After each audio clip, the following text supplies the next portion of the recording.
Hello everyone and welcome to my channel. My name is Sorium and on my channel here I like to post hair videos and nail videos and just anything that I do in my salon. So if you are interested in these kinds of videos, don't forget to subscribe and like this video if you do end up enjoying it. So for today I am going to be sharing with you guys this client, and she is away at college, so whenever she gets a chance to come into the salon she comes, and as you can see her regrowth, it's been about probably about 5 months or 6 months since I saw her last. So I am just gonna brighten her up, and she did want to go really bright this time, so I am doing a micro slicing technique all over her head. This will get her really super bright, but it won't give her any like weird chunks or weird lines. It's just going to be a really nice blonde effect. So I am starting at the back of her head. I have her sectioned off into 3 sections, the back section and then the 2 front sections, and I do have her parted down like her normal part. I always like to start my highlighting clients in the back of their head, because as I finish each and every section, I am able to go back, and if I need to rinse out the back of her head, if it's like lightened enough, if it's like done, then I can do that right at the bowl and I don't have to do anything crazy. I know some people start their foils in the front, but then it would be hard to like rinse them all out if I needed to, if they were like done processing. So I always like to start in the back, and as you can see, I am doing 3 back-to-back sliced micro slices. So I'm not weaving anything out, and I am trying to get her as blonde as possible. So you can see I start off with a really small section, and then I divide that into 2, and that top section is what I highlight. So I make sure to get that foil real close to her scalp, and I apply the bleach to her regrowth and any areas that are a little bit more like golden or yellow. In some of these sections, I am bringing the highlights, the lightener, all the way to the ends to really brighten her up. And this is 20 volume, and I do have Olaplex in here, and I always go back and remove foils when they are done. So I'm not worried about her hair getting damaged or overly damaged from the like putting more lightener on her light ends. So you can see that I'm going all the way down. In some of these sections, her ends are really bright and some of them aren't as bright. So it really just depends on how her ends are looking. So I did the right side 3 foils back to back, and then I go over to her right side 3 foils back to back, and then I go 3 foils in the center back to back. So that is my pattern for the back of her head, and as we get to the front, you'll see that I'm going to be doing something a little bit different, especially on the side that she has most of her hair parted to, because she has a ton of hair and I can't get just 1 foil across that whole thing. So you will see that when I get to that part, but I'm going to let you kind of watch what I'm doing in the back here, and then I'll get back to you guys when I move on to the front.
So as I'm getting to the top and finishing up this back section, I am going to start checking some of the lower highlights, some of the first ones that I did, to see how they're doing, and if they are ready, I like to just take out the foil and just wipe out all of the lightener so that it does not continue to process.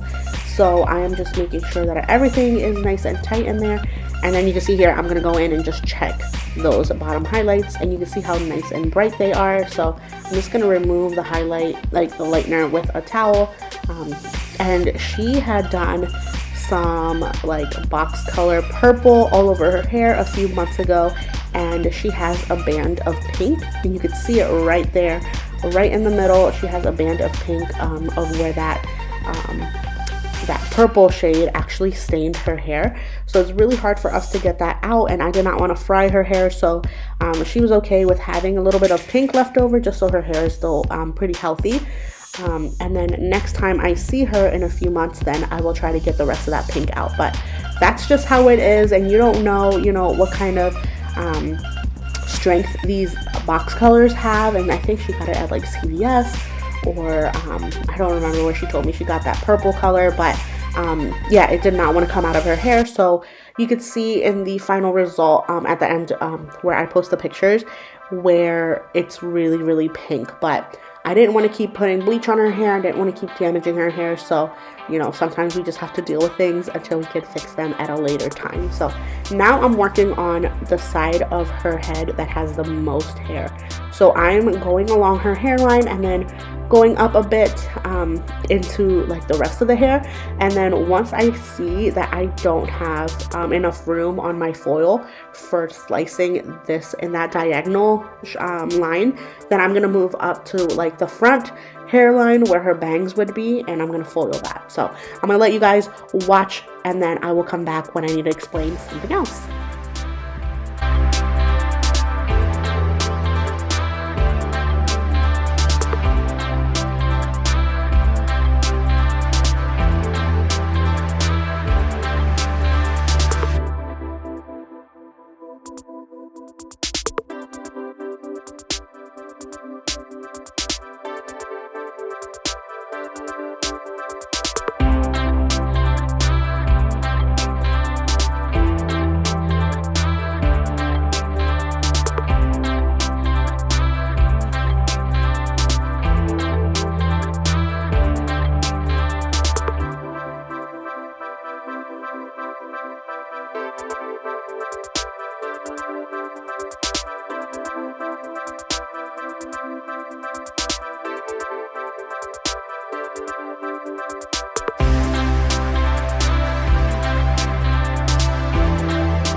I did not film the other side, like me doing the highlights on the other side of her head, but I did the same exact thing. I just kind of bricklayed the foils up the head, and that side was a little bit easier because she didn't have as much hair on that side. So once I rinsed out all of her lightener, I saw that there was still a lot of pink. So I tried to go back in and just add a little bit more bleach on those areas that were super pink.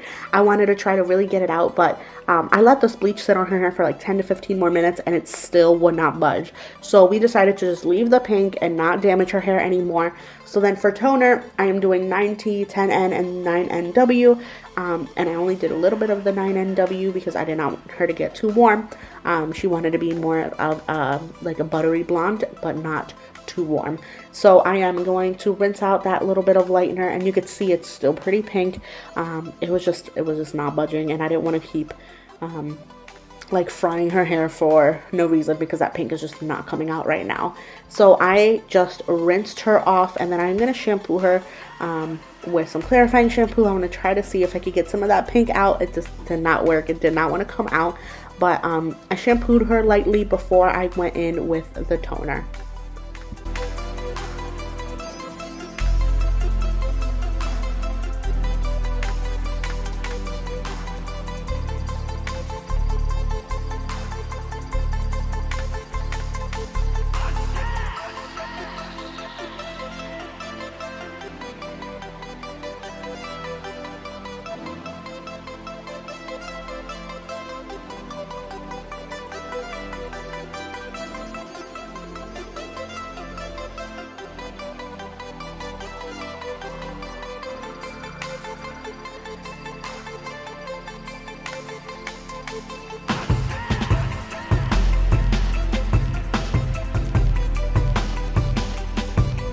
So when I'm doing just an all over toner, I like to put it in a color bottle, and I like to just squirt it all over, get it all over the ends, and then use that tip of the applicator to get it into her scalp and just massage it. Make sure that it's all over, and then I let that sit between 5 to 10 minutes, and I just kept an eye on it to see how it was processing.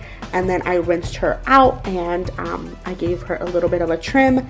I think it was like 1 or 2 inches. I just cut off the ends, cleaned up her ends a little bit with that, and then I gave her a nice little blowout, and I will have the pictures here at the end.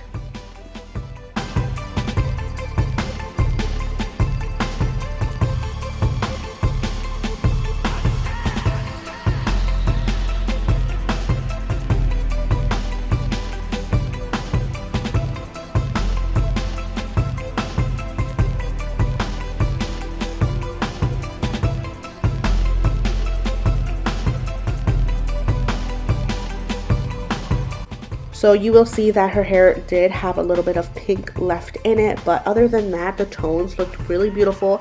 You could see the highlights up top. It's nice and bright, and hopefully next time that she comes in, we'll be able to get that the rest of that pink out. So I hope you guys have enjoyed this video. Hope you learned something, and if you did like it, go ahead and give it a thumbs up. Don't forget to subscribe if you haven't already. I post new videos every single week, and I will see you guys in my next one. Bye!